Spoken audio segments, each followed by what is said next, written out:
BNP যে জায়গাটাতে এখন আছে নির্বাচনের, এইটা একটা আমরা যেভাবে একতরফা নির্বাচনের জন্য আওয়ামী লীগকে বলি না, 18 এবং 73 সালের নির্বাচন একতরফা করে নিয়ে গেছে এবং সেটা আনফেয়ারলি করছে।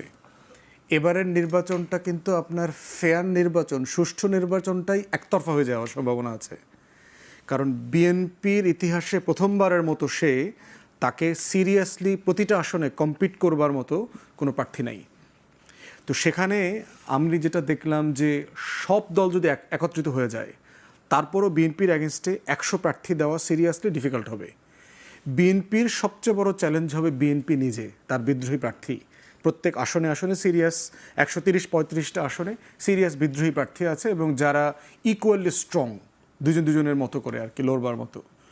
তাহলে সেই রকম একটা একতরফা সুষ্ঠু নির্বাচন কি বিএনপির জন্য সম্মানজনক হবে কিনা?